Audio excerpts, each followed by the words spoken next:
कार्यक्रम हवा महल।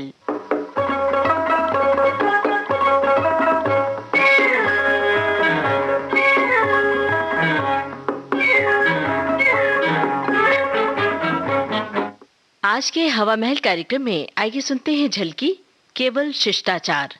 लेखक और निर्देशक गुरुमीत रामलमीत।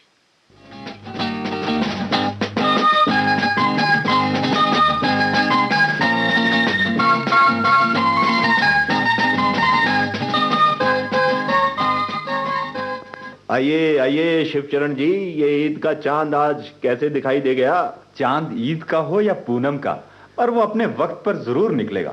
यार तुम साल भर से सस्पेंडेड पड़े हो, लगता है तुम्हें किसी किस्म की कोई परवाह नहीं। भोलानाथ परवाह करें हमारे दुश्मन, जिनकी हमने ट्रांसफर करवा दी है। वाकई ये तो खबर है। इसका मतलब महाप्रबंधक की ट्रांसफर तुमने करवाई है। भोलानाथ, हम तुम्हारी तरह भोले नहीं, बड़े लंबे हाथ हैं हमारे। हम तो सांप की बांबी की तह तक हाथ डालने वाले हैं। भाई शिवचरण मान गए, पर अब कहां जा रहे हो?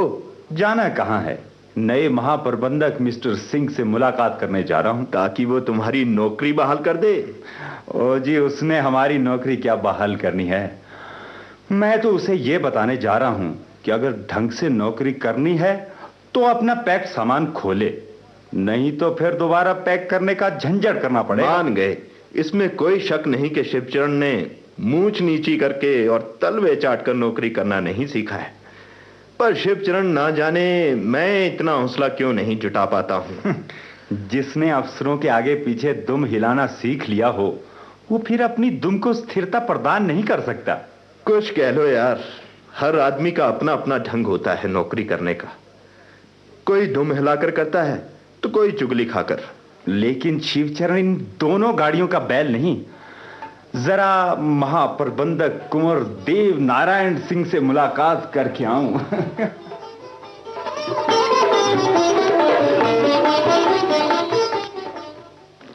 सोनू के डैडी, क्या कुछ सुना? ऐसा क्या सुनाना चाहती हो जिसके सुने बिना मेरी पाचन क्रिया ठीक नहीं रह सकती? वो तो मैं भली भांति समझूं कि अगर तुम्हें पता होता और मुझे पता ना होता तो मुझे बताने सिर के बल दौड़े आते। तो फिर जानबूझकर मेरी जानकारी पर क्यों शक कर रही हो? कोई खास खबर है तो फिर जल्दी से बताओ ना। क्या आपने वाकई नहीं सुना कि जो शिवचरण 1 वर्ष तक सस्पेंड रखा गया है, वो अगले हफ्ते फिर बहाल हो रहा है? भाई मान गए शिवचरण को। किस बात के लिए? उसने वो कर दिखाया जो वो कहता था। वो बात नहीं जो आप समझते हो कि नया महाप्रबंधक शिवचरण की धमकी में आ गया होगा। मुझसे ही तो वो मिलकर गया था। उसने महाप्रबंधक की बदली करवा देने की ऐसी धमकी दी कि उसे शिवचरण को बहाल करना पड़ रहा है। आप भी भोले के भोले ही रहे। हाथी के दांत खाने के और दिखाने के और। तो फिर सच्चाई क्या है जिसका मुझे ज्ञान नहीं? पैसों का एक बहुत बड़ा पैकेट वो सिंह साहब को भेंट करके आया है। क्या ये सच है? बिना आग के धुआं नहीं निकलता जनाब। अजीब बात है, जिस बात की निगम में किसी को भनक तक नहीं, उसकी यहाँ सारी कॉलोनी में चर्चा है। क्योंकि वो रिश्वत घर पर देकर गया है, तो फिर खबर भी तो घर से ही निकलेगी। अगर कुंवर नारायण सिंह खाने पीने के शौकीन है तो फिर मैं ही क्यों कर पीछे रहूं। शुक्र है जो मेरे निर्देश के बिना ही आपको ये बात सूझ गई है। ये तो सब जानते ही हैं कि पहले वाले महाप्रबंधक ने बिना बात के ही मुझ पर अनुशासनहीनता का इल्जाम लगाकर मेरी इंक्रीमेंट बंद कर दी थी। तभी तो मैं कहती हूँ कि बहती गंगा में हाथ धोने से ही पुण्यों का फल मिलता है। अगर सस्पेंडेड शिवचरण बहाल हो सकता है तो कुछ दे देकर आपके इंक्रीमेंट का छोटा सा काम क्यों नहीं हो सकता? वाह, तब तो 3 साल की वेतन बढ़ोतरी एक साथ 180 रुपए मिल जाएगी। और हो सकता है सिंह साहब पिछले वर्षों से इंक्रीमेंट लगाने की अनुमति भी दे दें। तब तो अच्छा खासा एरियर भी मिल जाएगा। और उस एरियर से मैं लूंगी 2 सुंदर साड़ियां। एरियर मिल तो जाए शांता, मैं तुम्हें साड़ियों से लाद दूंगा। अच्छा, मैं कुछ ले आऊं सिंह साहब को भेंट करने के लिए। ठीक है।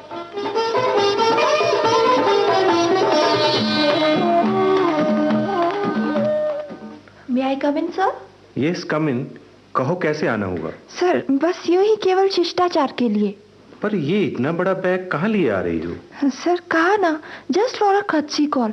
ओह, तो आप आए हैं just for curtsy call and also with curtsy mall. कहा ना सर, केवल शिष्टाचार के लिए है। क्या नाम है आपका? जी नैन्सी। नैन्सी जी सॉरी, आपको शिष्टाचार के लिए सुबह ही सुबह मेरे घर आना पड़ा। नहीं नहीं सर, आप तो बड़े आदमी हैं, ज्यादा दिन चढ़ते ही आप व्यस्त हो जाते हैं। मैडम नैन्सी, ऐसी बात नहीं, व्यस्त तो मैं सुबह 7 बजे से ही हूँ। ओह, ये भी आपने ठीक कहा, बड़े लोगों के पास तो आराम करने के लिए भी टाइम नहीं होता।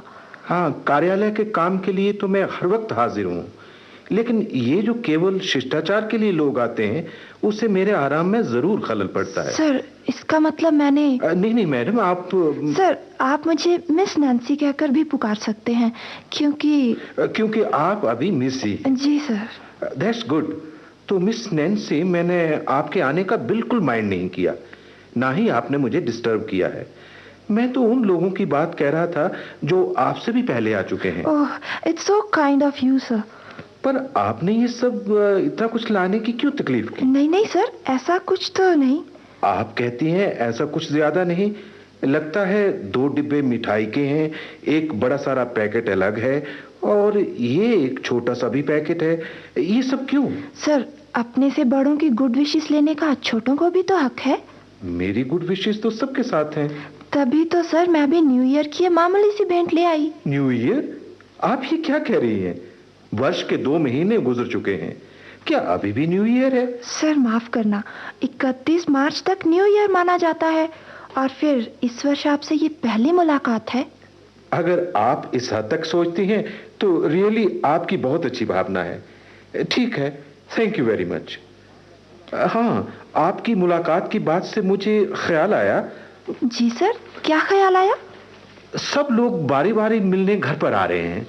मेरा ख्याल है परसों को एक गेट टुगेदर हो जाए, सब एक साथ बैठेंगे भी और मुलाकात भी हो जाएगी। ओह थैंक यू सर, ये तो आपकी जरा नवाजी है।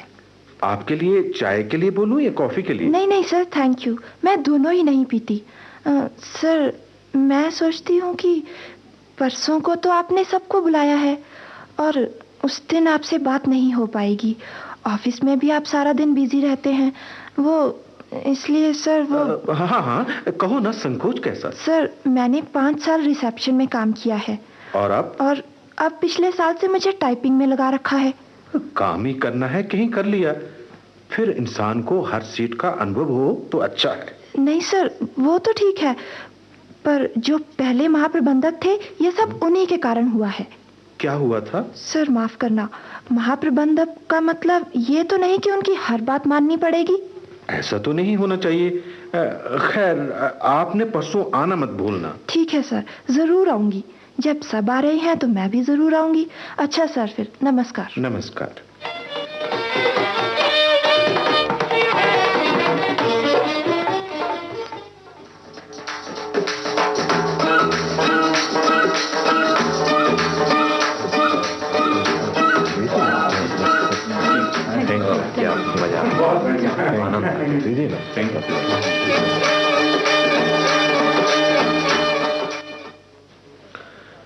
तो शिष्टाचार के नाते मैंने आप सबका धन्यवाद तो कर दिया, पर शिष्टाचार के ही नाते मेरा भी परम कर्तव्य बनता है कि इस शुभ अवसर पर आपको भी कुछ भेंट करूं। साहब जी, आप ये क्या कह रहे हैं? आपने इतनी अच्छी पार्टी की है, सबने पेट भर कर खाया है, और क्या चाहिए हमको? सर जी, भोलानाथ ने बिल्कुल ठीक कहा। मिठाइयाँ एकदम बढ़िया किस्म की थी, बहुत स्वादिष्ट नमकीन और बढ़िया किस्म के फल थे। Really sir, we have enjoyed the party. इसमें कोई शक नहीं कि आप लोगों ने पार्टी का खूब आनंद उठाया। आपको खाने पीने की चीजें भी अच्छी लगी। इट्स बट नेचुरल, क्योंकि अपनी चीज किसे अच्छी नहीं लगती, खासकर खाने पीने की। सर आपने ये भी ठीक कहा, निगम के महाप्रबंधक होने के नाते हम सभी तो आप ही के हैं, और पार्टी की सब चीजों को हमने अपनी समझ कर खाया है। लेकिन मिस नैन्सी जी, मैं वास्तव में कह रहा हूं कि आप लोगों ने जो कुछ भी खाया पिया है, वो सारा सामान आप लोगों का ही था। मैंने तो अपनी जेब से एक पैसा भी खर्च नहीं किया, यहाँ तक कि चाय और कॉफी भी अपने से नहीं पिला सका। आप एक दूसरे के चेहरे को आश्चर्य से मत देखिए, मैं अभी आपको स्पष्ट कर देता हूँ। भोलानाथ जी, जी आपके गांव में आपकी कितनी जमीन है? जी जमीन जी जी जमीन जी क्या करते हो? साफ कहो ना कि 1 बीघा भी नहीं। जी ये आपको किसने बताया सर? मुझे किसने बताया इस बात को छोड़ो, मेरा प्रश्न है कि तुम्हारे गांव में तुम्हारी अपनी जमीन है कि नहीं, जो कि नहीं है। साहब जी, जब आपको सच्चाई का पता चल ही गया है तो भला मैं कैसे झूठ बोल सकता हूँ?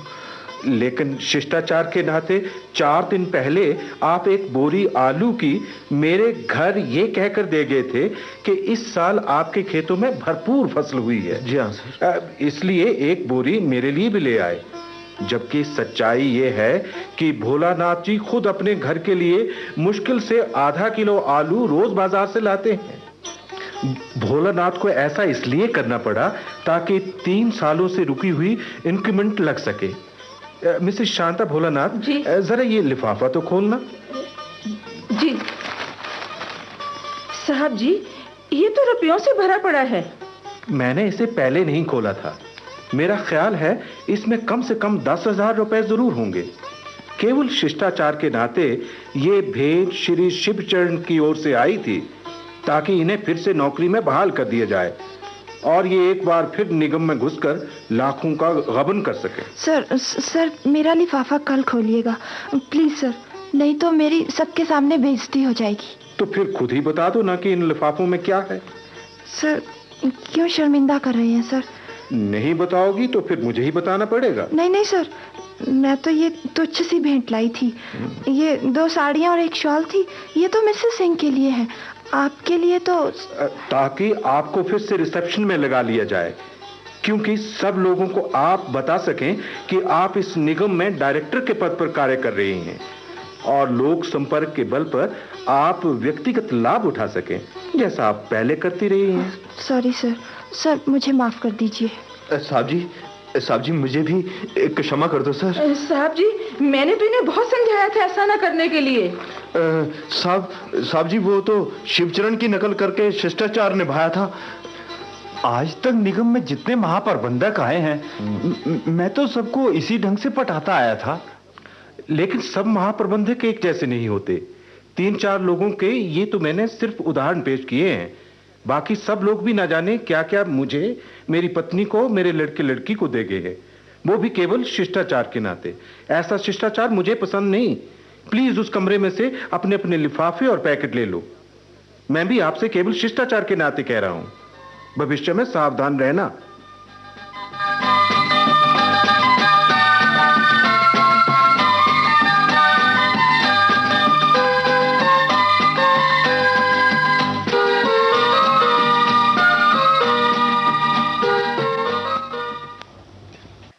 हवा महल कार्यक्रम में आज आप सुन रहे थे झलकी केवल शिष्टाचार, लेखक और निर्देशक गुरुमीत रामल मीत। ये थी आकाशवाणी शिमला की भेंट। अब आज का हवा महल कार्यक्रम समाप्त होता है।